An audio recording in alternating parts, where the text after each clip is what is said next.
अपना शुरू कर चुके हैं model test paper 1 of your overview of retailing BRL 101। ये पूरा क्वेश्चन पेपर आपको 8 क्वेश्चंस में देखने के लिए मिलेगा। ये दो तरीके का हो सकता है, या तो 2 घंटे का आपको टाइम मिलेगा राइटिंग टाइम एग्जाम में, या फिर 3 घंटे का टाइम आपको लिखने के लिए मिलेगा। अगर आपको 2 घंटे का मौका मिलता है तो ये क्वेश्चन पेपर 50 नंबर का होगा।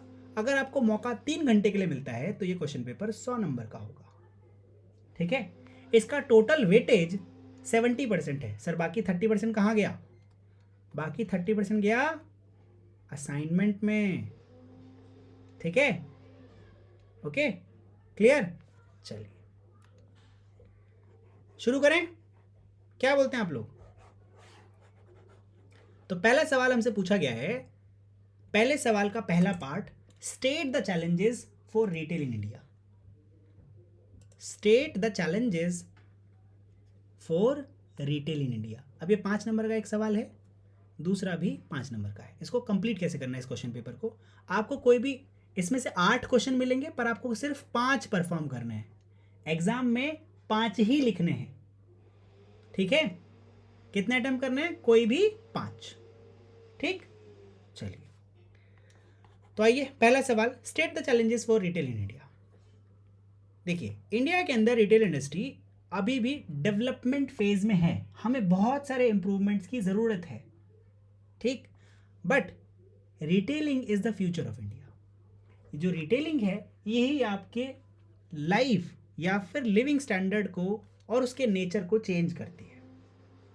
ठीक है, बहुत सारे challenges Indian retail industry face कर रही है, जैसे अनऑर्गेनाइज डिस्प्ले या फिर विजुअल मर्चेंडाइजिंग की प्रॉब्लम हो, पार्किंग प्रॉब्लम हो, क्रेडिट कार्ड इश्यूज हो, प्रमोशनल एक्टिविटीज़ के लिए हमारे पास स्पेस नहीं रहता, या फिर लॉन्ग बिलिंग क्यू या फिर लंबी लंबी लाइनें लग जाती हैं। ट्रायल रूम्स अवेलेबल नहीं थे पहले, अभी हैं भी तो बहुत कम नंबर में है। कंपटीशन बहुत ज़्यादा है। जो स्किल्ड ह्यूमन रिसोर्स है वो हमारे पास कम है। गवर्नमेंट पॉलिसीज़ हमें रोकती हैं। टैक्स स्ट्रक्चर जो है वो थोड़ा सा हमें भारी पड़ जाता है। अनऑर्गेनाइज रिटेल सेक्टर एक अच्छा खासा कंपटीशन हमें देता है।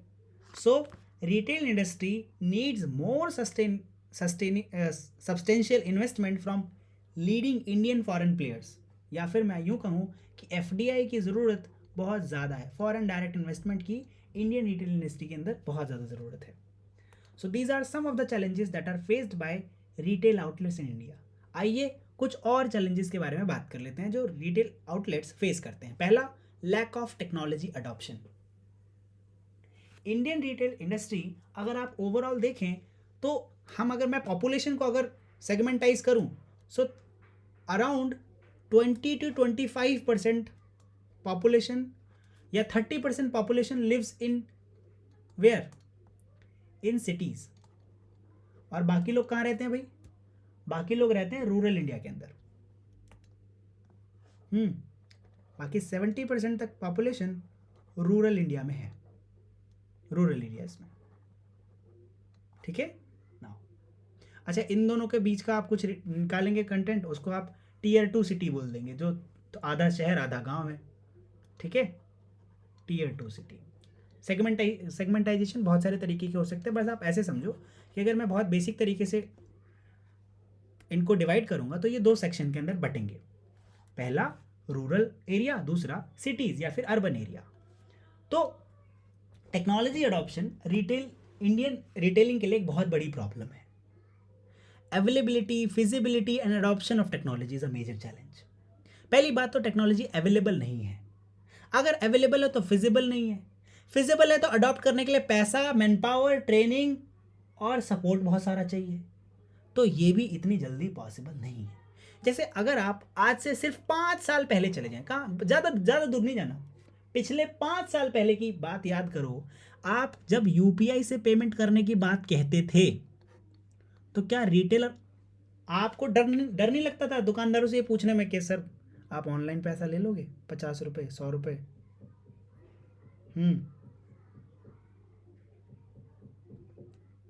गाइज, डर लगता था ऐसा, है ना, कि मैं कैसे बोलूँ इनसे कि 5 रुपये ऑनलाइन ले लेंगे क्या? 5 रुपये, है ना? 5 रुपये के लिए तो आप मना कर देता कि मैं खुद ही नहीं खरीद रहा, मैं जा रहा हूँ घर, कैश लेकर आऊँगा, ठीक है ना. It was available but not feasible that moment.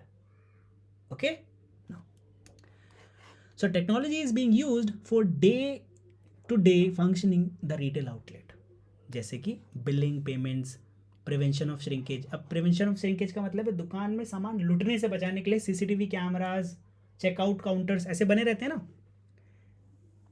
Stock का रिकॉर्ड रखने के लिए इन्वेंट्री सिस्टम हमारे पास है. सप्लाई चेन मैनेजमेंट रखने के लिए ईआरपी जैसे एंटरप्राइज रिसोर्स प्लानिंग जैसे सॉफ्टवेयर्स, जैसे जिन्हें हम टेली कहते हैं, बिजी कहते हैं, ठीक है, ऐसे बहुत सारे सॉफ्टवेयर्स आज अवेलेबल हैं. बट अगर आप इसको लार्ज स्केल पे देखने के लिए देखेंगे, ठीक है, to the end consumer, so majority of the retailers do not use this kind of software और हार्डवेयर. बहुत सारे रिटेल स्टोर्स के अंदर सीसीटीवी नहीं है. दिस इज जस्ट बिकॉज कि उतना या तो फाइनेंस अवेलेबल नहीं है या फिर उसको अडॉप्ट करने के लिए इंफॉर्मेशन अवेलेबल नहीं है. Next is lack of infrastructure and logistics. India के अंदर रिटेल थोड़ी धीमी रफ्तार से इसलिए भी चल रहा है क्योंकि यहाँ पर सड़कों की हालत बहुत ज़्यादा अच्छी नहीं है. जो स्टोरेज हाउसेज हैं वो या तो हैं ही नहीं, और अगर हैं तो उनकी हालत भी ज़्यादा अच्छी नहीं है. इंफ्रास्ट्रक्चर का मतलब इंफ्रास्ट्रक्चर टोटली इन टोटल हम बात कर रहे हैं, सड़कों से लेकर हाईवेज, हाईवे से लेके वेयर हाउसेज, और जो बड़े बड़े स्टोरेज हाउसेज हैं, गवर्नमेंट स्टोरेज हाउसेज जिन्हें हम कहते हैं, ठीक है, right now. So next challenge is scarcity of skilled workforce. एक बात तो और है भाई, रिटेल में ना ज़्यादा मार्जिन ना होने की वजह से वर्कफोर्स को हम कम सैलरी देना चाहते हैं. आप मानो या ना मानो, प्रॉब्लम तो यही है. इसी की वजह से हमें स्किल्ड वर्कफोर्स नहीं मिलती, और अगर हम ढूंढने भी जाते हैं तो वो ज़्यादा कॉस्टली हमें पड़ती है स्किल्ड वर्कफोर्स. इस वजह से हम रखते नहीं हैं. So the Indian organise retail player spend more than 7% of the sale towards the personal cost, और उसके बाद ये सारा पैसा लगाया जाता है इनकी ट्रेनिंग के अंदर, क्योंकि ऐसी कोई भी चीज़ स्कूल्स कॉलेजेस में नहीं सिखाई जाती जो आपको सीधा किसी बिजनेस में जाके परफॉर्म करने के लिए मिल जाए. यस आशुतोष.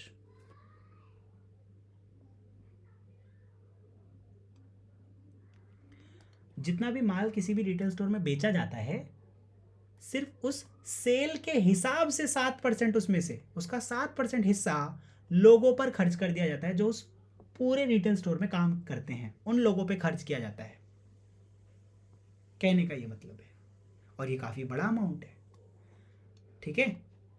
अब सैलरी भले ही हम कम दे रहे हों, ये बात भी अपनी जगह सही है कि सैलरी कम मिलती है. दूसरी बात भी अपनी जगह बिल्कुल सही है कि कम सैलरी देने के साथ साथ हमें बहुत सारे रिसोर्सेज भी पे करने पड़ते हैं, वरना वो लोग काम नहीं कर पाएंगे, ठीक है. और यहाँ पर एट्रिशन रेट भी बहुत ज़्यादा हाई है. एट्रिशन रेट का मतलब होता है कि लोग छोड़कर जा रहे हैं और नए लोग आ रहे हैं, है ना, कि हमारे यहाँ आवश्यकता है, staff required, need sales executive, या ऐसे बहुत सारे पोस्ट पर जगह खाली रहती है. एट्रिशन रेट ज़्यादा रहता है क्योंकि वर्क प्रेशर ज़्यादा है, सैलरी कम है, टाइमिंग जो है थोड़ी लॉन्ग आवर्स हैं. इस वजह से हमें स्किल्ड वर्कफोर्स मिलना थोड़ा सा मुश्किल रहता है रिटेल इंडस्ट्री के अंदर. Next is frauds in retail. Retail के अंदर फ्रॉड्स बहुत ज़्यादा हो रहे हैं. कौन कौन से फ्रॉड्स? वेंडर फ्रॉड, जिससे हम माल मंगा रहे हैं ना, वही मतलब आप सोचो कि हम सांप को दूध पिला रहे हैं. जिससे माल मंगा रहे हैं, आपने बोला कि 100 पीस भेजना, ठीक है, उसने बोला ठीक है सर 100 पीस भेज दिया. आप काउंट कर रहे हो 98 मिल रहा है, 99 मिल रहा है. क्या है ये? वेंडर फ्रॉड है ना. उसने बोला कि 100 पीस भेज दिया, आपके पास 100 आया भी, लेकिन 2 टूटा हुआ है, और 2 टूटा हुआ ही भेजा गया था. ऐसे फ्रॉड पॉसिबल हैं और ये किए जाते हैं. ये एक बड़ा चैलेंज है रिटेल इंडस्ट्री के लिए. शॉपलिफ्टिंग, दुकान से होने वाली चोरी, या फिर सुपरविजन में इनएक्यूरेसी. जब आप स्टोर में देख रहे हैं, स्टोर वॉक कर रहे हैं, बीइंग अ स्टोर मैनेजर और एनीवन, तो आपकी जो सुपरविजन है उसमें इनएक्यूरेसी रह रही है, यानी कि एक्यूरेट सुपरविजन नहीं कर पा रहे आप. एडमिनिस्ट्रेशन के लिए बहुत ज़्यादा चैलेंजेस आ जाते हैं. सो this is so even after the use of security techniques, जैसे सीसीटीवी या पीओएस सिस्टम लगाने के बाद भी ऐसे बहुत सारे प्रॉब्लम्स आ सकते हैं और आते भी हैं। इन एफिशिएंट सप्लाई चेन मैनेजमेंट, हमने जब ऑर्डर क्रिएट किया और जब डिलीवर हुआ, इसके बीच में अगर कहीं भी डिले हो गया ना, हमारा कस्टमर या तो वापस चला जाएगा या उसको प्रोडक्ट डिले मिलेगा, या फिर हमारे पास होल्डिंग कैपेसिटी का जो टाइम है वो कम हो जाएगा। ऐसी बहुत सारी प्रॉब्लम हमें फेस करने के लिए मिल सकती है। So delivering the right goods at the right time at right place is very important in retail. India के अंदर सप्लाई चेन अच्छी ना होने के कारण हम ऐसा अच्छे से नहीं कर पा रहे। ठीक है, आप देख रहे होंगे 10 मिनट डिलीवरी वाले बिजनेसेस बहुत ज़्यादा फेल हो रहे हैं। रीज़न, जो डिस्ट्रीब्यूशन सेंटर्स बनाए जा रहे हैं उनसे जो लोगों के घरों की दूरी है, एक तो वो ज़्यादा है, लोग जो पैसा पे कर रहे हैं वो कम पे कर रहे हैं, कंपनीज कितना ही पैसा लगा लेंगी। ऐसे बहुत सारे प्रॉब्लम्स फेस करने की वजह से हम इफेक्टिवली लोगों को डिलीवर नहीं कर पा रहे, और ये फेलियर सिर्फ किस चीज़ का है, सप्लाई चेन मैनेजमेंट का। ठीक है, और टेक्नोलॉजीज़ को अडॉप्ट करके, इफेक्टिव इन्वेंट्री मैनेजमेंट करके, इन्वेंट्री कॉस्ट को और इम्प्रूव करके हम इसको ठीक कर सकते हैं। So these are the 5 challenges that are faced by retail outlets in India. Okay, क्या आपको ये पहला टॉपिक समझ में आया? आगे बढ़ें बाकी लोग। नवीन, मयंक, न्यांशु, जमुना, कृष्णम, लक्ष्मी, ग्रेट। आइए पॉइंट 2 के बारे में बात करते हैं। 5 नंबर का सवाल ये भी है, हमें कंपेयर करना है किन किन चीज़ों के बारे में, स्ट्रैटेजी मिक्स के बारे में। ठीक है, स्टोर की स्ट्रैटेजी मिक्स क्या है, कौन कौन से स्टोर कंपेयर करने, convenience store, traditional supermarket and hypermarket. अब आपको पहले एक शब्द सिखा देता हूं, मिक्स। क्या है भाई, वर्ड क्या है अपने पास, मिक्स। मिक्स का मतलब क्या, कॉम्बिनेशन ऑफ थिंग्स, राइट, है ना।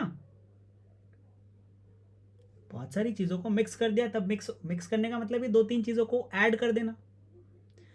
So a retail mix is a mixture of different elements like pricing, location, personal, branding, ठीक, और इन सभी चीज़ों को मिक्स करके ही रिटेल स्ट्रैटेजीज फॉर्म की जाती हैं।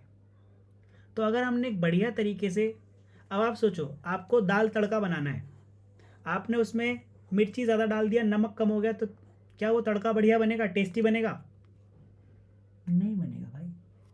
हमें तेल भी बढ़िया रखना है, दाल भी बढ़िया रखनी है, पानी भी बढ़िया रखना है, तभी तो बढ़िया टेस्टी बनेगा। सर मुंह में पानी आ रहा है सर, स्ट्रैटेजी की बात करो, दाल की नहीं। सुनो भाई, तो रिटेल मिक्स भी ऐसे ही परफॉर्म होगा, हमें सारे एलिमेंट्स को बैलेंस्ड फॉर्म में रखना होगा। So the right mix is very necessary for successful implementation of retail strategy. जैसे आप कोई फूड प्रिपेयर करते हो, उसमें कोई भी इंग्रेडिएंट कम या ज़्यादा हो जाने की वजह से उसका टेस्ट ख़राब हो जाता है, वैसे ही रिटेल मिक्स के अंदर भी एक बढ़िया मिक्स की ज़रूरत पड़ती है कि किस चीज़ को कितना कम, कितना ज़्यादा, कब, कहाँ, कैसे अडॉप्ट करना है। तो आइए एलिमेंट ऑफ मिक्स के साथ इन तीनों रिटेल स्टोर्स को कंपेयर करते हैं। तो पहला है लोकेशन के बेसिस पे convenience store. Convenience store typically free standing होते हैं, अकेले होते हैं, इनके आसपास कोई और दूसरी स्टोर नहीं होते। ठीक है, ये लोगों के रीच में बहुत जल्दी आ जाते हैं, ईजिली एसेसिबल साइट्स होती हैं। Traditional supermarket strip shopping centres होते हैं। स्ट्रिप शॉपिंग सेंटर से मतलब है इनके आसपास और भी दुकानें होती हैं, अगल बगल में एक दुकान होगी, दूसरी दुकान होगी, दुकानों के बीच में ट्रेडिशनल सुपरमार्केट मिलता है। और हाइपरमार्केट की लोकेशन भी दुकानों के बीच में ही आती है। अगर मर्चेंडाइज असॉर्टमेंट की बात की जाए तो यहाँ 2 वर्ड हैं, पहले तो ये सीख लो भाई, मर्चेंडाइज किसे कहते हैं, असॉर्टमेंट किसे कहते हैं। जो माल आप बेचने वाले हो, the product to be sold, product to be sold to the customer. जो कस्टमर को आप माल बेचने वाले हो उसको आप मर्चेंडाइज कहते हो, लेकिन इसके पीछे आईएनजी लगा दूंगा ना तो पूरा मतलब बदल जाएगा। मर्चेंडाइजिंग का मतलब प्रोडक्ट को सोर्स करने से लेकर सेल करने के बीच के सारे प्रोसेस। इसीलिए मर्चेंडाइज एक प्रोडक्ट है, मर्चेंडाइजिंग एक प्रोसेस है, हमेशा याद रहेगा। यशवर्धन, न्यांशु, समीर, सुरुचि, वंशिका, राशि, मर्चेंडाइजिंग एक प्रोसेस है, मर्चेंडाइज एक प्रोडक्ट है। ओके नाउ, तो मर्चेंडाइज का असॉर्टमेंट कैसा है, यानी कि हमारी दुकान में माल कितना अवेलेबल है। अगर मैं बिस्किट की बात करूं तो कितनी वैरायटी, और वैरायटी के अंदर कितने पीसेस, ठीक। असॉर्टमेंट दो, इसके असॉर्टमेंट के 2 डायमेंशन होते हैं, लेंथ एंड ब्रेथ। ओके, कितने नंबर ऑफ ब्रांड अवेलेबल है और हर ब्रांड में कितने पीस अवेलेबल है। ठीक, चलिए। तो भाई कन्वीनियंस स्टोर के अंदर वैरायटी बहुत लिमिटेड होती है, लेकिन असॉर्टमेंट बढ़िया होता है। ट्रेडिशनल सुपरमार्केट के अंदर एवरेज वैरायटी और असॉर्टमेंट भी एवरेज रहता है। हाइपर मार्केट के अंदर बहुत सारी वैरायटीज आपको मिल जाएंगी with deeper assortment than the supermarket. इससे ज़्यादा माल और बहुत सारे पीसेस रखे रहते हैं। अगर आप किसी कन्वीनियंस स्टोर में बिस्किट खरीदने जाओगे ना, तो 20 पीस से ज़्यादा नहीं खरीद पाओगे, चलो 50 पीस से ज़्यादा नहीं खरीद पाओगे। लेकिन सुपरमार्केट में आप 100 पीस बोलो, 200 पीस बोलो, 500 पीस बोलो, आपको सेम बिस्किट के उसी पैकेज साइज का 500 पीस मिल जाएगा। इसका कहने का ये मतलब है। ठीक है, next is pricing. Convenience store में प्राइसिंग जो रहती है वो ज़्यादा रहती है, क्योंकि अकेले हैं, इनके आसपास कोई नहीं है। देखा ना, free standing easily accessible sites, तो जो आपको जल्दी मिल रहा है उसके लिए कॉस्ट भी तो पे करनी पड़ेगी। हाँ, तो ये लोग पैसा थोड़ा ज़्यादा चार्ज करते हैं। लेकिन सुपरमार्केट में आपने देखा होगा हमेशा इनके पास ज़्यादातर EDLP मॉडल चलता है या फिर हाई लो प्राइसिंग चलाते हैं। बेसिकली ऑफर्स लेकर आते रहते हैं, प्राइसिंग इतनी रखते हैं कि आपको कन्वीनियंट लगे और आप जाओ इनके पास खरीदने। हाइपर मार्केट और भी सस्ता माल बेचते हैं भाई, lower prices than the super market, क्योंकि यहाँ पे ज़्यादा माल अवेलेबल है ना, तो जल्दी जल्दी बेचने के लिए थोड़ा प्राइस कम कर लेंगे। वॉल्यूम पे ये लोग प्ले करते हैं। सबको समझ में आ रहा है? आगे बढ़ें। Next is advertising and promotion. अगर कन्वीनियंस स्टोर की बात की जाए तो यहाँ पर क्विक और इजी मर्चेंडाइज सिलेक्शन के लिए प्रमोशन और एडवर्टाइज किया जाता है। गाइस थोड़ा सा गड़बड़ है, ये वाला गड़बड़ है गाइस।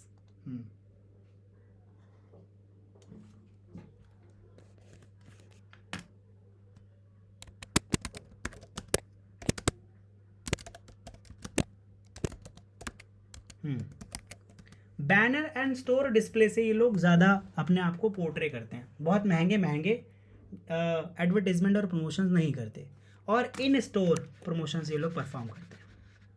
कौन से प्रमोशंस? इन स्टोर, यानी कि स्टोर के अंदर होने वाले प्रमोशंस। ठीक है।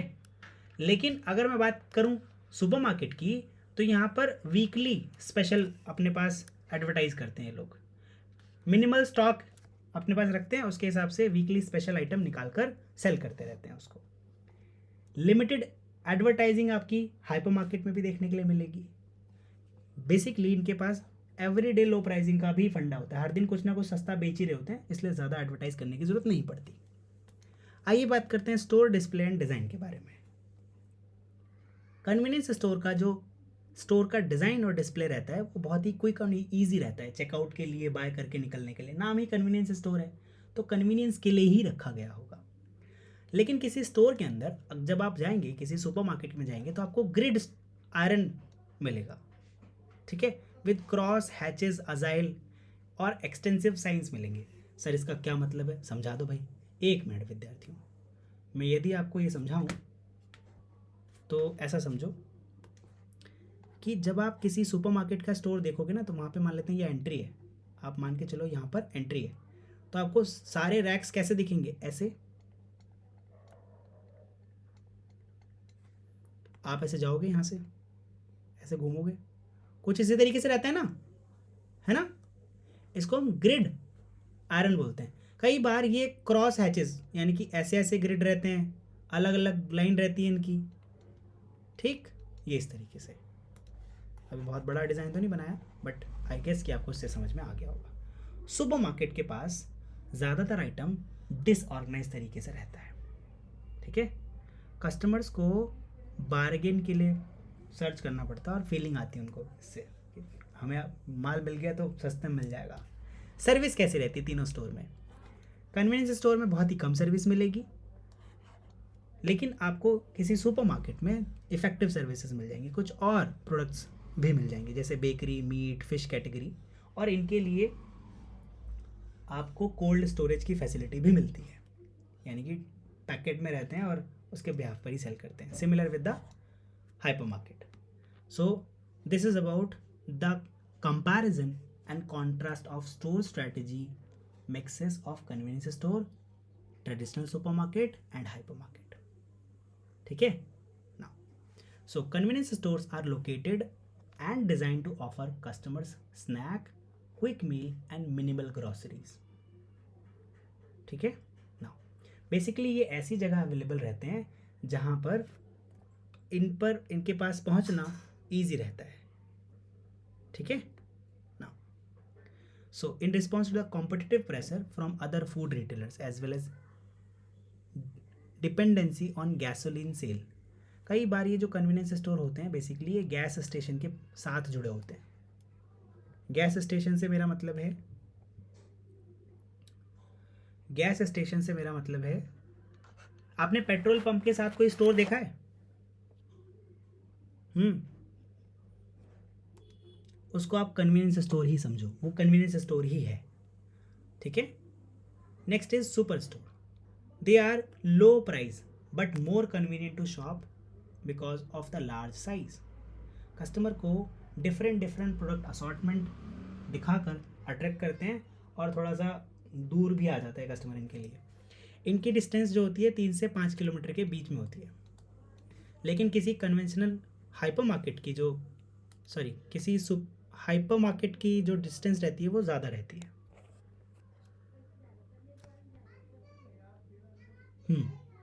किसी हाइपर मार्केट की डिस्टेंस जो रहती है वो थोड़ी ज़्यादा रहती है कन्वेंशनल सुपर मार्केट। ये सुपर स्टोर से हाइपर स्टोर मतलब है।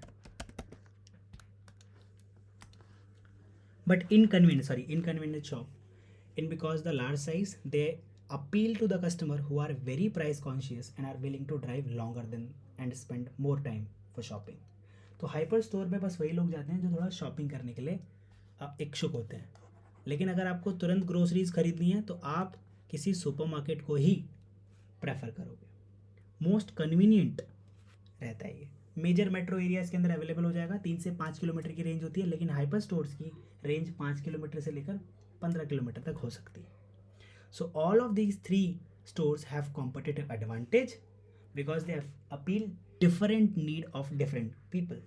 ये सारे स्टोर्स एक दूसरे के कस्टमर्स को अपील नहीं करते, इनका कस्टमर टारगेट अलग अलग है, राइट। तो ये अलग अलग नीश को डिलीवर कर रहे हैं, इसके हिसाब से ये एक दूसरे से अलग भी हैं। क्या आपको ये कंपैरिजन क्लियर समझ में आया? बाकी लोग, मुझे लग रहा है कि इसमें थोड़ा सा ज़्यादा भी लिखा हुआ है। आपको इतना 5 नंबर में इतना सारा नहीं लिखना, अगर ये 10 नंबर के लिए आता है तब ये सारा नीचे आपको ये भी डिफाइन करके लिखना है, वरना 5 नंबर के लिए ये टेबल काफ़ी रहेगी, ठीक है। Now next question number 2, explain the factors that affect the retail consumer buying behavior and also explain influence of situational variable on buying decision with the help of examples। तो हमें पहले क्या बताना है कि कंज्यूमर बाइंग डिसीजन को affect करने वाले फैक्टर्स कौन कौन से हैं, और उसके बाद बताना है सिचुएशनल वेरिएबल कौन कौन से हैं। तो पहले बात करते हैं भाई ऐसे कौन से फैक्टर हैं जो रिटेल कंज्यूमर के बाइंग बिहेवियर को इन्फ्लुएंस कर देते हैं, ठीक है। So retail consumer behaviour is affected by very host of variables. जैसे अगर किसी कंज्यूमर को देखा जाए तो उसके ऊपर 4 अलग अलग फैक्टर्स अफेक्ट करते हैं उसको। पहला सोशल फैक्टर्स, दूसरा साइकोलॉजिकल फैक्टर्स, तीसरा पर्सनल फैक्टर्स, चौथा कल्चरल फैक्टर्स। इन सभी फैक्टर्स को ध्यान में रख के आप कोई भी प्रोडक्ट बाय करते हो। जैसे अगर आपको कोई लैपटॉप बाय करना है और आपने इससे पहले कोई लैपटॉप नहीं खरीदा, तो आप किसी रेफरेंस ग्रुप को देखोगे। रेफरेंस ग्रुप यानी कि अपने आस पड़ोस के लोग, अपने रिश्तेदार, चाचा ताऊ, भाई बहन, जिसके कोई बड़े भाई बहन जिनके पास ऑलरेडी कोई लैपटॉप है, जो लोग आपको थोड़े कॉम्पिटेंट लगते हैं, कि जिनके जैसे आप लगते हो कि हाँ ये मेरा ही ग्रुप है, ऐसा ही होना चाहिए, तो अगर उनके पास वो लैपटॉप है तो मेरी भी ज़रूरत उनके जैसी ही कुछ है, तो मैं वैसा खरीद लेता हूँ, ठीक है। इनको हम रेफरेंस ग्रुप बोलते हैं, ठीक है। ये सोशल फैक्टर है। फिर आता है रोल्स स्टेटस। आप अपने रोल का स्टेटस, आपका रोल सोसाइटी के अंदर क्या है, उसके बिहाफ पर आप कोई प्रोडक्ट बाय करते हो। फिर ओपिनियन कौन लीड करता है आपके डिसीजन के अंदर। जब आप कोई भी प्रोडक्ट बाय करने जा रहे हैं तो ओपिनियन किसका मैटर करता है, आपका खुद का, पेरेंट्स का, ब्रदर का, किसका, मतलब उसके बिहाफ पर भी आप अफेक्ट करते हो कि आपको कौन सा प्रोडक्ट खरीदना है या नहीं खरीदना। फिर आता है साइकोलॉजिकल फैक्टर्स, आपको उस प्रोडक्ट को खरीदने के लिए मोटिवेशन कहाँ से मिला, उस पर्टिकुलर प्रोडक्ट के लिए परसेप्शन क्या है। परसेप्शन मतलब हाइपोथेटिकल इमेज, ठीक है, आप क्या सोचते हैं, वो प्रोडक्ट कैसा है वो ठीक है, लेकिन आप क्या सोचते हैं उस प्रोडक्ट के बारे में, वो क्या है, परसेप्शन उसे कहते हैं। नेक्स्ट इज एटीट्यूड, आपका रुझान कैसा है, क्या आप उस प्रोडक्ट के लिए पॉजिटिवली इंक्लाइंड हैं या नेगेटिवली इंक्लाइंड है। नेक्स्ट इज लर्निंग, इससे भी डिपेंड करता है कि आप किसी प्रोडक्ट को खरीदने के लिए ज़्यादा आतुर होंगे या नहीं। जैसे मान लेते हैं आपने नोटिस किया कि आप ना आपकी किसी कंपनी में जॉब लगी है और वहाँ पे एज अ सेल्स एग्जीक्यूटिव आपकी जॉब लगी है, ठीक है, सेल्स एग्जीक्यूटिव, राइट। अब दो लोग हैं, एक आप और एक आपका मित्र, दोनों लोग की जॉब एक साथ लगी, लेकिन आपके दोस्त की तारीफ रोजाना करते हैं लोग, आपकी नहीं करते। आपको रीज़न पता लगा कि उस दोस्त के पास ना घर पे वाईफाई लगा हुआ है और वो रोज़ रात को जब यहाँ जॉब से जाता है तो कस्टमर्स ने जितने सवाल पूछे होते हैं उनको इंटरनेट पे सर्च करता है, उनकी रिपोर्ट बनाता है और उसको स्टडी करके आता है। लेकिन क्योंकि आपके पास लैपटॉप नहीं है, आपको पता तो है कि ऐसा करना है पर आप कर नहीं पाते हो। ये लर्निंग की वजह से आप क्या करोगे, आप अगली सैलरी का वेट करोगे, फिर कोशिश करोगे कि जितनी जल्दी लैपटॉप आप बाय करो। यस और नो, सोचोगे कि नहीं, बाकी लोग भी सोचेंगे। ये लर्निंग फैक्टर है। इसी तरीके से एटीट्यूड, किसी पर्टिकुलर प्रोडक्ट के लिए आप पॉजिटिवली इंक्लाइंड हो, नेगेटिवली इंक्लाइंड हो। जैसे मान लेते हैं आपको योगा मैट खरीदनी है, आपके पिताजी ने आपसे बोला योगा मैट चाहिए बेटा, दिला दो बढ़िया सी, तो आप बढ़िया योगा मैट लेकर आओगे ना, ये अच्छी बात है, योगा मैट खरीदना चाहिए, योगा करना चाहिए अपने लोगों को, सिंपल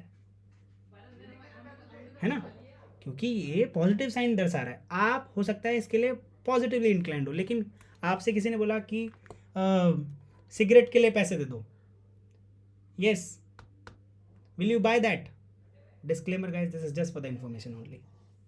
हम उसके लिए, हमारा एटीट्यूड कैसा है, नेगेटिव है टोबैको प्रोडक्ट्स के लिए, राइट। तो एटीट्यूड को रुझान बोलते हैं कि या तो मैं उसकी तरफ अट्रैक्टेड हूँ या तो मैं डिफ्लेक्टेड हूँ। Next is perception. अच्छा, मैंने इस पर बात कर ली, आगे बढ़ते हैं। पर्सनल फैक्टर्स, आपकी एज कितनी है, लाइफ साइकिल के कौन से स्टेज में हैं आप, आपका एजुकेशन लेवल कौन सा है, आपकी इनकम और आपकी पर्सनालिटी, इसके बिहाफ पर भी आप डिसाइड करते हो कि whether you need this product और नॉट। आप किसी टीनेजर की ड्रेस देखेंगे और किसी 20s के बच्चे की ड्रेस देखेंगे तो आपको दोनों में डिफरेंस लगेगा, है ना। जो अपने 20s में है और जो अपनी टीनेज में है, दोनों के पहनावे और खाने पीने में आपको एक अच्छा खासा डिफरेंस देखने के लिए मिलेगा, क्योंकि उनका बाइंग बिहेवियर उनके लाइफस्टाइल और एज और पर्सनालिटी के फैक्टर्स पर डिपेंड करता है। इस बात पे भी डिपेंड करेगा कि उनकी एजुकेशन और इनकम कैसी है। फिर बात आती है कल्चरल फैक्टर्स के ऊपर। कल्चर, जैसे कि हम सारे लोग भारतीय हैं, we are proud to be Indian. Next, Indian के अंदर हम लोग कौन है, कन्नड़ा, महाराष्ट्रियन, गुजराती, पंजाबी, उड़िया, कौन है ना, हमारा सब कल्चर क्या है, ठीक है। कल्चर से तो हम लोग सारे क्या हैं, इंडियन, और सब कल्चर के अंदर हम लोग अपने अपने स्टेट को रिप्रेजेंट कर रहे हैं, या फिर जहाँ से भी हमारा जो पर्टिकुलर कल्चर आता है स्टेट छोड़कर, उस कल्चर को हम रिप्रेजेंट कर रहे हैं। Next is social class. Social class 3 level की होती है, upper class, middle class and lower class, ठीक है। आप कौन सी क्लास से बिलोंग करते हो, इन सभी बातों का फर्क पड़ता है कि कोई भी कंज्यूमर बाइंग डिसीजन लेगा तो उसका बाइंग डिसीजन क्या होगा। ओके, यस और नो, यस आशुतोष। परसेप्शन का मतलब होता है हाइपोथेटिकल इमेज। मान लेते हैं किसी एक दुकान पे आप गए, आपने पूछा सुई धागा है, उसने मना कर दिया, अगले दिन फिर गए, ज़बरदस्ती भेज दिया आपके दोस्त ने कि भाई जा एक बार पता कर ले यार, क्या पता मिल ही जाए। आप दोबारा गए, सुई धागा है, उसने मना कर दिया, क्या आप तीसरी बार जाओगे, अगले दिन, अगले एक और दिन के बाद, क्यों नहीं जाओगे भाई, हो सकता है वो ले आया हो।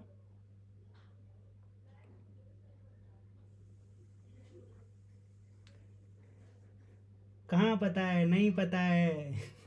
परसेप्शन बन जाएगा आपके लिए, राइट। आपके मन में ये बात आएगी उनके यहाँ तो मिलता ही नहीं है ना। ये आपने खुद ने सोचा है कि नहीं मिलता उनके यहाँ, हो सकता है कि उनके यहाँ मिलता हो, है ना आशुतोष। चलो ये एक एग्जांपल हो गया। दूसरा एग्जांपल, मान लेते हैं आप किसी रेस्टोरेंट में खाना खा रहे थे, खाना खा क्या रहे थे आप, मैं किसी रेस्टोरेंट में गया, और जैसे ही मैं अंदर घुसा, मैंने क्या देखा कि रेस्टोरेंट में दो लोग ऑलरेडी फाइट कर रहे हैं कि तुमने बिल पे 20 रुपये एक्स्ट्रा लगा दिए, समझते क्या अपने आप को, ऐसे लोग लड़ रहे हैं 20-50 रुपये के चक्कर में, ठीक है ना। और वेटर अपनी टाई खोल के साइड में रख रहा है, और अब वो लड़ाई होने वाली है, ठीक। चलो छोड़ दिया, ये आपने देखा। अब आप उस रेस्टोरेंट के बारे में क्या सोचेंगे कि यार बहुत सभ्य स्टोर है, बहुत अच्छा है। रोज जाएंगे, अच्छा एंटरटेनमेंट के लिए जाएंगे, हाँ ठीक है। नहीं नहीं, मेरा कहने का मतलब है, अब आप उसके बारे में कैसे सोचेंगे। हो सकता है पूरे साल वो बहुत शांत रहा हो, बहुत अच्छा रेस्टोरेंट रहा हो, राइट। जिस दिन आप गए आपके साथ बिहेवियर कैसा रहा, उसके बिहाफ पे आपके दिमाग में एक परसेप्शन बनेगा, जिसको हम हाइपोथेटिकल इमेज कहेंगे, ठीक है ना। इसको हम परसेप्शन कहते हैं। So these are the factors that will influence any consumer behaviour, और उसका बाइंग बिहेवियर इन सभी फैक्टर्स के बिहाफ पर अफेक्ट करेगा, ठीक है। अब बात कर लेते हैं सिचुएशनल वेरिएबल्स के बारे में। भाई एक बात बताओ, चलो कंडीशन ऐसी भी आती है ना, आप कभी शॉपिंग करने जाते हो और आपको अचानक से अचार का डब्बा दिख जाता है, अरे चाचा जी ने बोला था अचार भी लेके जाना है, ये तो मिल गया, खरीद लेते हैं। सिचुएशन ऐसी है कि आपने खरीद लिया, पहले से याद आ गया और वहां पे प्रोडक्ट अवेलेबल था, इसलिए नहीं कि आप उसे खरीदने गए थे, वो कंडीशन ऐसी बन गई कि आपने खरीद ली। इनको हम सिचुएशनल वेरिएबल बोलते हैं, जिनके बिहाफ पर हम ना बाइंग डिसीजन चेंज कर देते हैं। कई बार आपके पास पैसा होता है और आप खरीदने की सोच भी रहे होते हो, लेकिन किन्हीं कारणों की वजह से आप उस प्रोडक्ट को नहीं खरीदते। यस और नो। सिचुएशन ही ऐसी बन जाती है। मान लेते हैं आपकी ट्रेन है, ठीक है, ट्रेन है शाम 4 बजे की। कितने बजे की है? शाम 4 बजे की। लेकिन आपको ना एक पार्सल आने वाला है 4:10 पे। ट्रेन बहुत ज़्यादा ज़रूरी है, पार्सल उतना नहीं, तो आप मुझे बताओ पार्सल छूट जाएगा कि नहीं।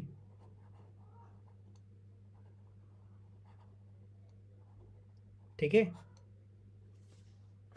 पार्सल पीछे छूट जाएगा, क्योंकि कंडीशन ही ऐसी आ गई, सिचुएशन ही ऐसी थी।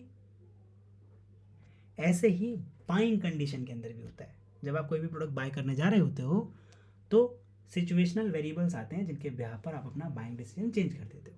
तो 4 फैक्टर्स हैं। पहला है फिजिकल सेटिंग। मान लेते हैं कि मेरी उम्र अगर 60 साल हो जाए तो 2 दुकानें, एक मेरे बहुत करीब है और दूसरी दुकान थोड़ा सा दूर है, पर यहाँ डिस्काउंट मिलता है 5% का और यहाँ पे कोई डिस्काउंट नहीं मिलता। मेरी 60 साल की उम्र में मैं कहाँ जाऊँगा, पास वाले पे या दूर वाले पे? ठीक है, आई विश कि मैं दूर वाले पे जा सकूँ, पर मैं जाऊँगा तो पास वाले पे ही ना। कंडीशन ऐसी है, राइट, है ना। कंडीशन ऐसी, फिजिकल सेटिंग ऐसी है। So the physical setting covers geographical location of the retail outlet, but can also means the environment in which consumer reside to access the shopping centric. For example, if the store is very near or on the way to the office, a person can shop with a convenience, है ना। अगर customer के घर के पास ही कोई shop होगी, रास्ते में निकलते ऑफिस के रास्ते में ही कोई शॉप होगी और आपको वहाँ से कोई सामान खरीदना होगा तो आप जल्दी खरीद लोगे, फिजिकल सेटिंग उसको अलाउ कर रही है ना, ठीक है। Next is social setting. Social setting describe करती है प्रेजेंस और absence together with their social roles. So the shopper who are accompanied by others are referred as social shoppers. आपको अकेले शॉपिंग पे जाना पसंद है या लोगों के साथ शॉपिंग पे जाना पसंद है? सभी लोग, गणेश, गुंजन, अस्मा, आशुतोष, गणेश ने क्या कहा, ब्लर हो गया गणेश। ओके ओके ठीक है। तो ये ना आपकी सोशल सेटिंग है, ठीक है, राइट। तो आप कैसे शॉपिंग करते हो, खुद से जा रहे हो, बाकी लोगों के साथ जा रहे हो, ये डिपेंड करेगा। कई बार लोगों को रिक्रिएशनल एक्टिविटी के लिए लोगों के साथ जाने में अच्छा लगता है, तो ये उनकी सोशल सेटिंग है। नेक्स्ट इज टेम्पोरल सेटिंग, ठीक। This refers to the constraint limiting factors. ऐसे बहुत सारे लिमिटिंग फैक्टर्स हैं जो आपको शॉपिंग करने से रोकते हैं या पर्टिकुलर प्रोडक्ट की आप शॉपिंग नहीं कर पाते, ठीक है ना। सो सच एज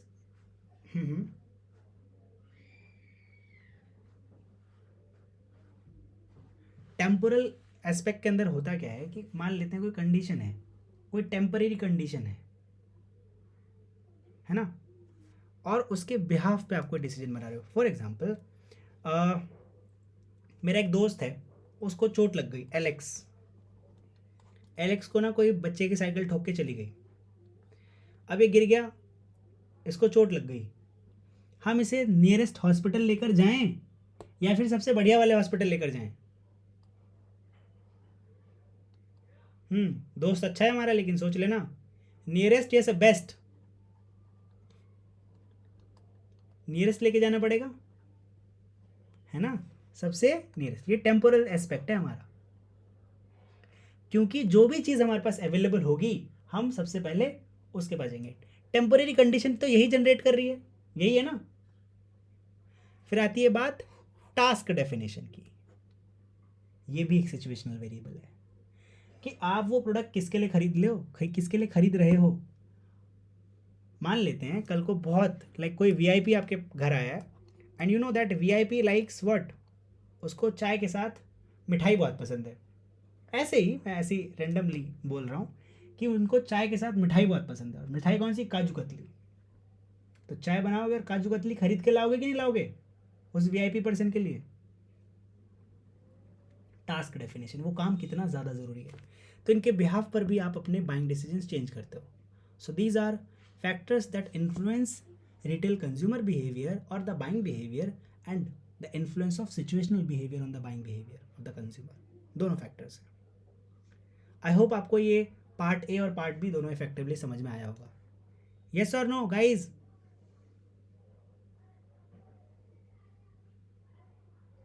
टेम्पोरल में ना ऐसी कोई टेम्पोररी कंडीशन आ जाए, जैसे मान लेते हैं कल आपके दोस्त का जन्मदिन है और आप किसी शॉपिंग सेंटर में हो, आपको पता है कि उसको शर्ट देनी है और आपको शर्ट सामने दिख रही है।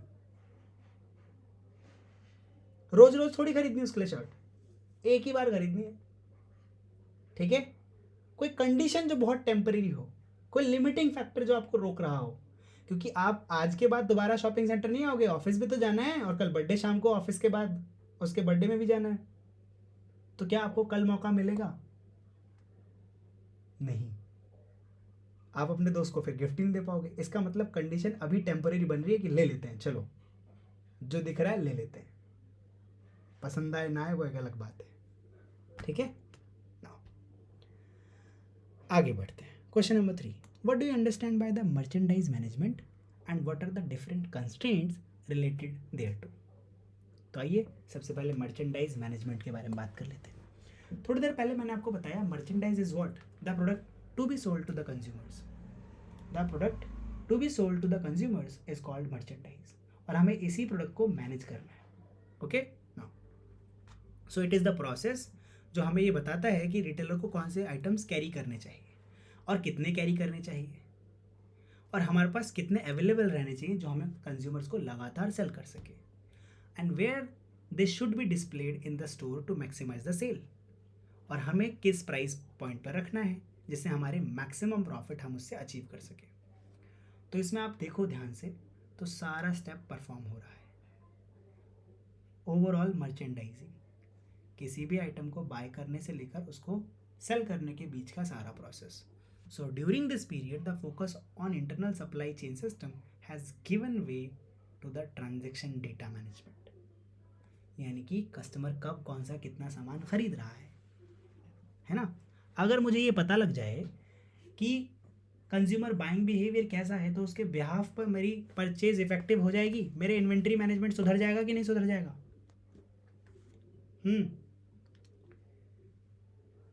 हो जाएगा।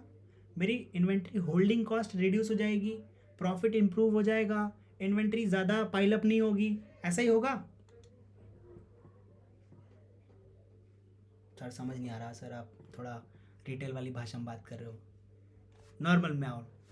सुनो, मैं ये कहना चाह रहा हूँ, अगर मुझे पता हो कि मेरी गली मोहल्ले के लोग क्या क्या सामान खरीदते हैं और मेरी एक दुकान हो, तो मैं अपनी दुकान में बस वही सामान रखूँगा ना जो इनको खरीदना है।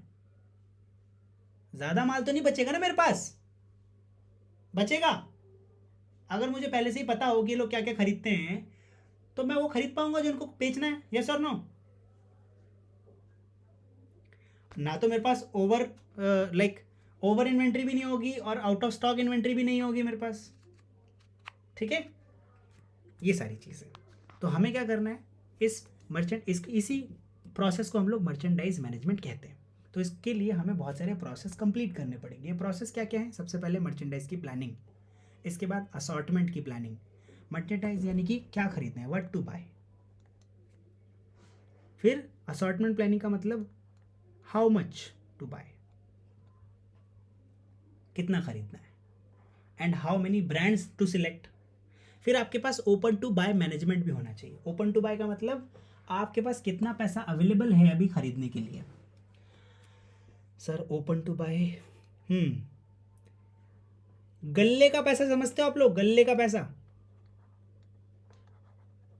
कितने लोग समझते हैं? ये लाला जी की भाषा, गल्ले का पैसा है।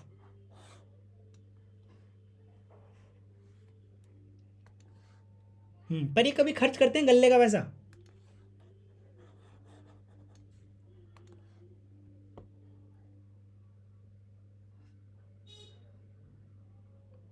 जितना लगाना होता है उसको कभी खर्च नहीं करते ना। चलो मैं आपको बताता हूँ, सुनिएगा। एक लाला जी हैं, उनकी डेली की सेल 1 लाख रुपए की होती है, ठीक है, और उनका प्रॉफिट 10% का है। कितना प्रॉफिट है? 10% का। तो अब आप मुझे बताओ कि वो रोजाना खर्च कितना कर सकते हैं? 10,000 खर्च कर सकते हैं। उनके पास गल्ले में कितना पैसा रख रहेगा? 90,000 रुपये। इस 90,000 का क्या करेंगे? पापड़ डालेंगे? रीबाय करना पड़ेगा, वरना ये दोबारा से नहीं कमा पाएंगे 10,000 रुपये, है ना? ठीक है ना? तो जिस पैसे से ये बार बार रीबाय कर रहे हैं, हम इसे ही ओपन टू बाय मनी बोलते हैं, या फिर ओपन टू बाय मैनेजमेंट बोल देंगे आप इसे सिंपली। क्लियर है सभी लोगों को? ठीक है। अब इसी ओपन टू बाय को थोड़ा सा इंप्रूव कर सकते हैं अपने प्रॉफिट को रिड्यूस करके, और कई बार इसी को घटा देते हैं प्रॉफिट को इंप्रूव करके। मतलब 20,000 निकाल लिए, 80,000 छोड़ दिए। मैं बहुत लेमन लैंग्वेज में समझा रहा हूँ। धीरे धीरे जैसे आपके कंटेंट के अंदर वजन बढ़ेगा, मैं इसको और बारीक तरीके से लेकर जाऊँगा। अभी मैं कैलकुलेशंस पे नहीं आ रहा, ठीक है? पहले आपको ये रगों में समझ जाना चाहिए, आपको ऐसे रियल एग्जाम्पल से समझ जाना चाहिए। ओपन टू बाय है क्या? ओपन टू बाय बस यही है, गल्ले का पैसा ओपन टू बाय। कितना पैसा अभी अवेलेबल है मैं जिससे माल तुरंत खरीद सकूँ, तो गल्ले में जितना पैसा उससे तुरंत माल खरीद सकता कोई भी लाला, ठीक है ना?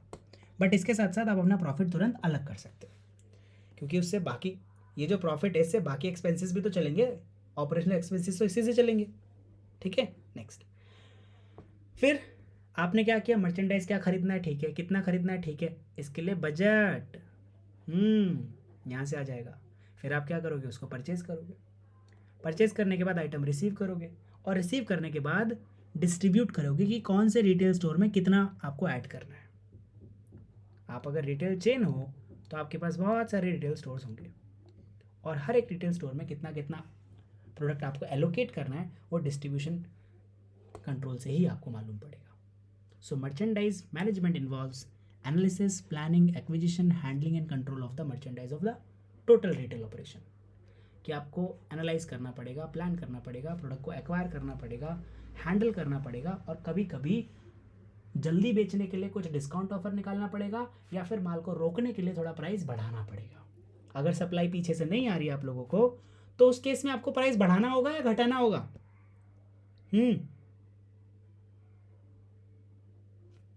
माल मिल ही नहीं रहा तो प्राइस बढ़ा दो ताकि कस्टमर कम कम खरीदे और आपके पास अवेलेबिलिटी बनी रहे।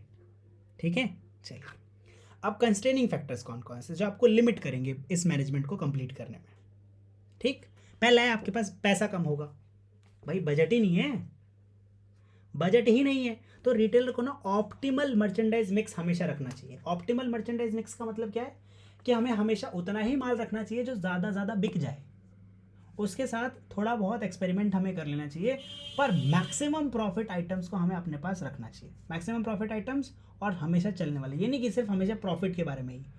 ऑप्टिमल मर्चेंडाइज मिक्स का मतलब ही यही है कि कस्टमर की डिमांड को देखते हुए और अपने प्रॉफिट जो जो रनिंग कॉस्ट है उसकी उन सारी कॉस्ट को देखते हुए हम इतना प्रॉफिट तो अर्न कर लें कि हम लगातार सस्टेन कर सकें।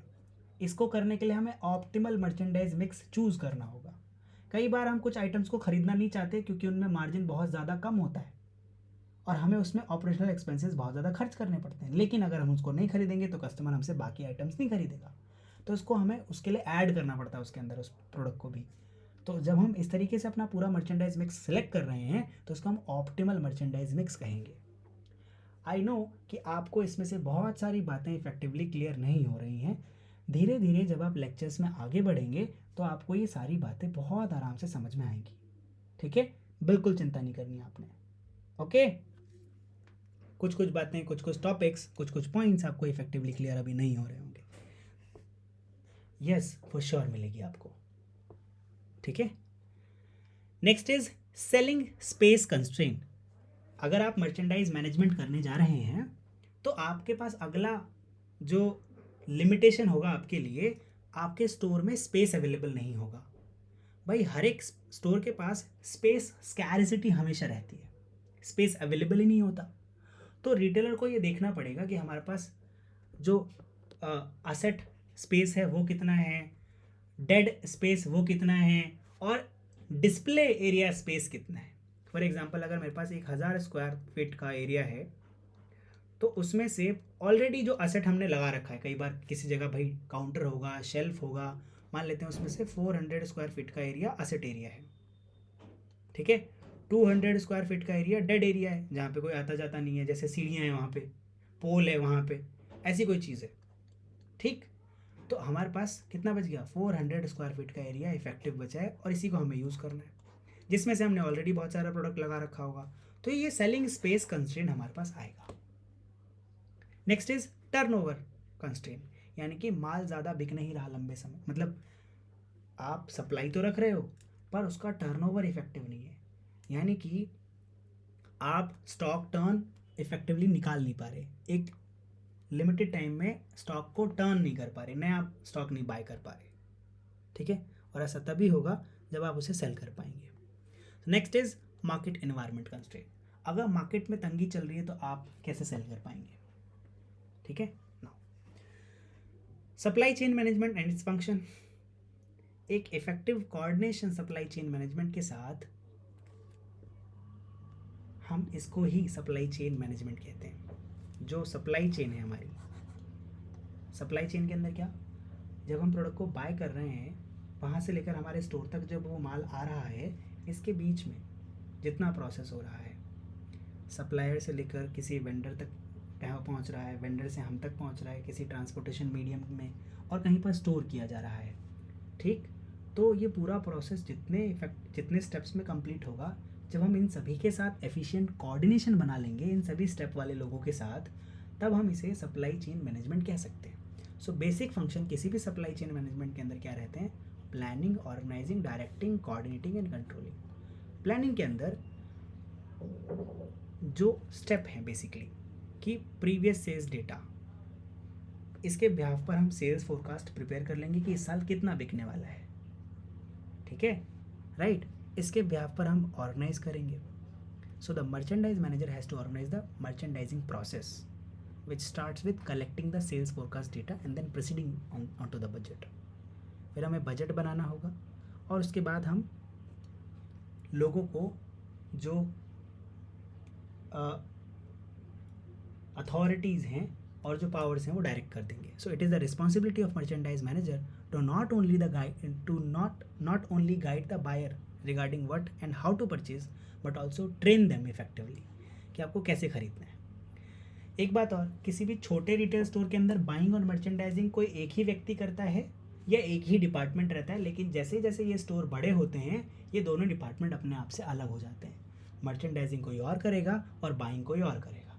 बाइंग के लिए नेगोशिएशन स्किल्स की ज़्यादा ज़रूरत पड़ती है और दूसरे स्टेप्स की, जबकि मर्चेंडाइजिंग एक बहुत बड़ा प्रोसेस है.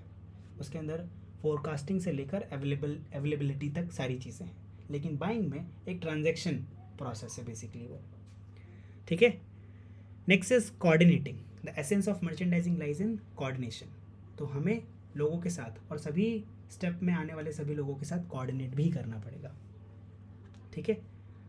Last but not least, controlling. At any given point of time multiple factors influence the business of a retailer. So अगर हमें जो भी हमारा फोरकास्टेड डेटा है अगर हमें उसे इफेक्टिवली कंट्रोल करना है तो हमें कंट्रोलिंग फंक्शन को अप्लाई करना होगा. So to control that function what we need to do, we need to apply controlling functions. अब ये कंट्रोलिंग फंक्शंस बेसिकली होगा कैसे, जैसे मान लेते हैं मैंने सोचा क्या, हमने प्लान किया प्रीवियस डेटा को देखकर कि इस पूरे साल हमको 10 से 12 लाख रुपए की सेल होगी. ठीक है. 12 लाख रुपए की सेल, थोड़ा कैलकुलेट करने में इजी रहेगा. 12 लाख रुपए की सेल इस पूरे साल होने वाली है, पर ऐसा हुआ नहीं. ऐसा हमें कब पता लगा? पहले ही महीने पता लग गया, पहले ही मंथ. कैसे पता लगा भाई? क्योंकि हमारे पहले मंथ की जो सेल आई है वो आई है सिर्फ 75,000 रुपये. तो अभी मुझे कुछ तो करना पड़ेगा. 75,000 को बढ़ाकर अगले महीने या तो 1,25,000 करूं. ठीक है. तब तो मैं इस टारगेट को अचीव कर पाऊंगा, वरना नहीं कर पाऊंगा. तो कंट्रोलिंग फंक्शन में मुझे अगले महीने में ऐसे स्टेप्स लेने पड़ेंगे, ऐसे मेज़र लेने पड़ेंगे कि मैं अगले महीने का जो सेल टर्नओवर है वो 1.25 लाख अचीव कर पाऊँ. चाहे मेरा मर्चेंडाइज सिलेक्शन को लेकर हो या स्टोर के अंदर स्टाफ को और ऐड करके हो, इनमें से कोई भी स्टेप चूज़ करके मैं कंट्रोलिंग फंक्शन को इफेक्टिवली अडॉप्ट कर लूँगा. ओके. नाउ आई होप आपको ये क्वेश्चन इफेक्टिवली समझ में आया होगा गाइज. यस और नो? ठीक है. So guys that's all for today's session. See you in the next class. तब तक के लिए टाटा बाय बाय. और अगली क्लास में हम लोग डिस्कशन करेंगे what do you mean by visual merchandising and why is the use of visual merchandising increasing day by day in modern retailing. Okay. चलिए. So till then take care of yourself. You guys are really awesome. मिलते हैं अगली class में.